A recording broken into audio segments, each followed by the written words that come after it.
Jeffrey Lord, Fox News contributor. He is a former White House member of the Reagan administration, so he has been around the halls of the White House from time to time.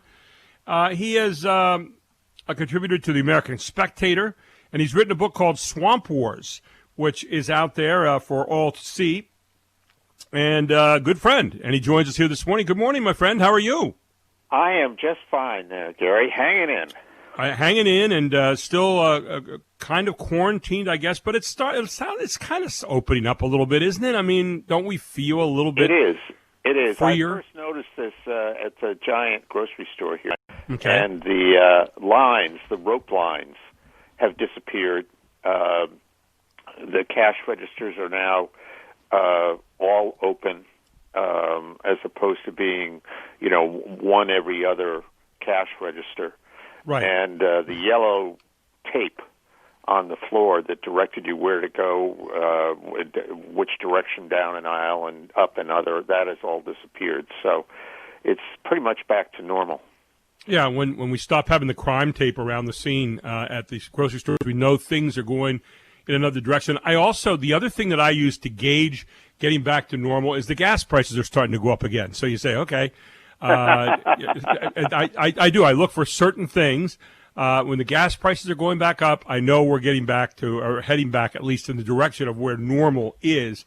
I wanted to do a couple things in two segments with you this morning, if we could. Assess President Trump's week this past week. There are a lot of people saying, President Trump is not a uniter. He's a divider. He could have brought the nation together in this time of the George Floyd killing, a senseless killing, obviously, that spawned protests in this country. Is that the president's makeup? Is he a uniter? Well, Gary, by trade? But what are your thoughts? I have a column at the American Spectator on General Mattis this morning, and I have to say I don't know what they're talking about. I went back and read the president's speech last Saturday when he was in Florida for the launch of the SpaceX, and he began by talking about the tragedy of the George Floyd shooting, right. That he had spoken with the family.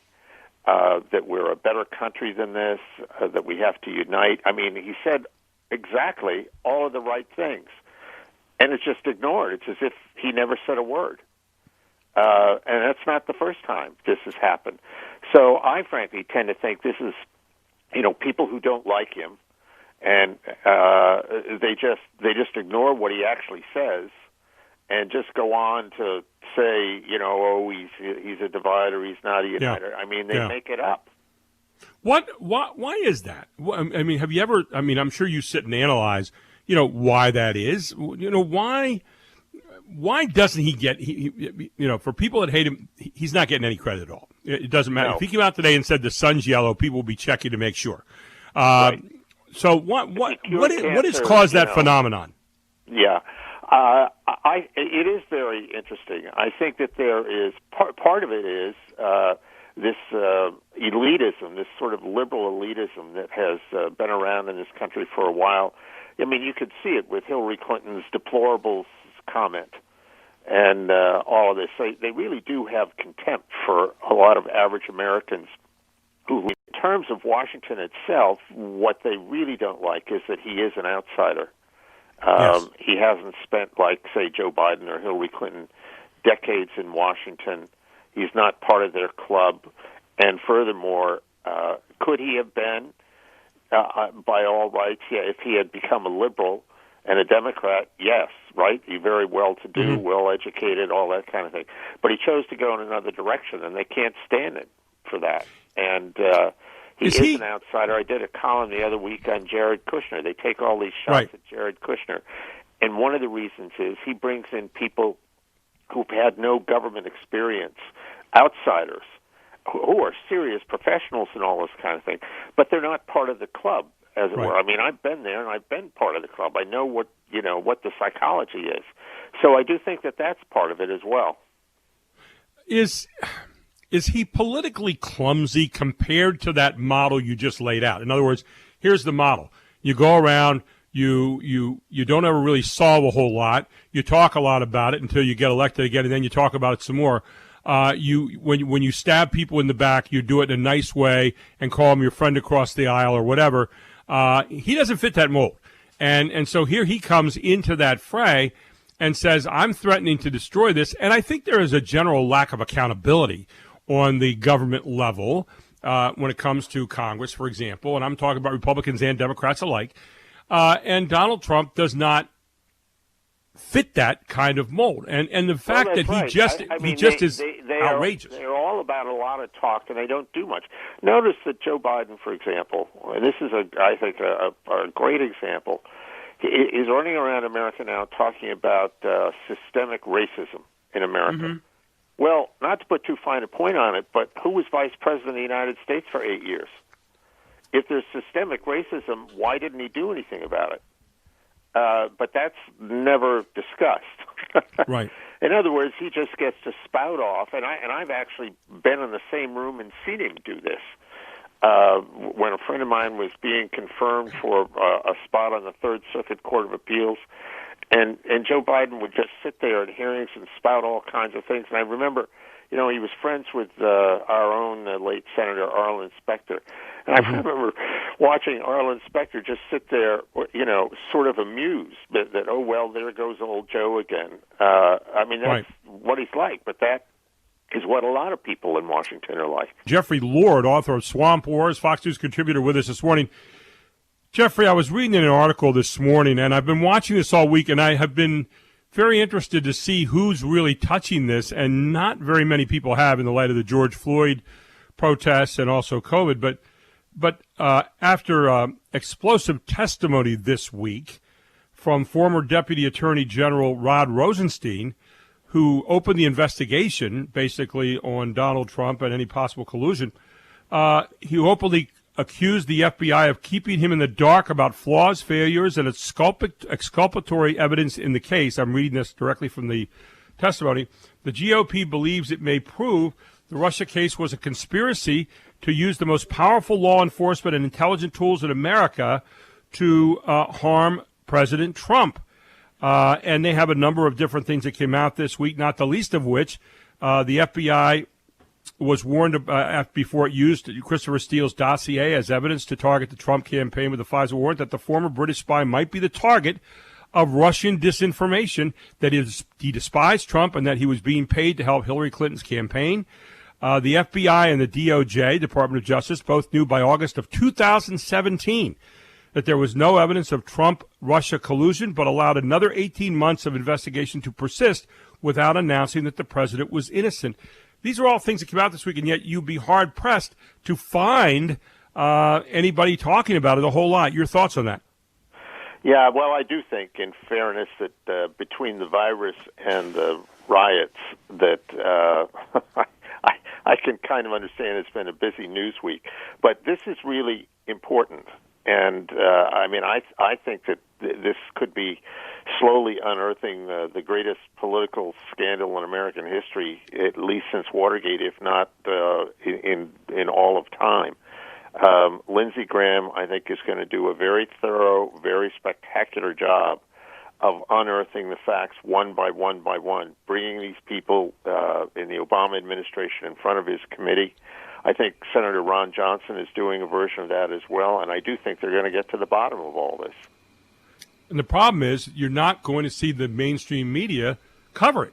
I mean, they are staying away from this like you possibly can. As you said, with the protests this week, with the riots this week, two separate things in my book, and also with the COVID-19, obviously getting up on the front page right now is tough, and yet there are some real things going on. I watched Lindsey Graham just a little bit last night talking about, hey, I supported all the various people going through with my colleagues on the Democratic side. Now it's time to support getting to the bottom of this if something, in fact, was done incorrectly. And it looks more and more like this was really a concerted effort to make sure President Trump was not going to be allowed to govern as President of the United States.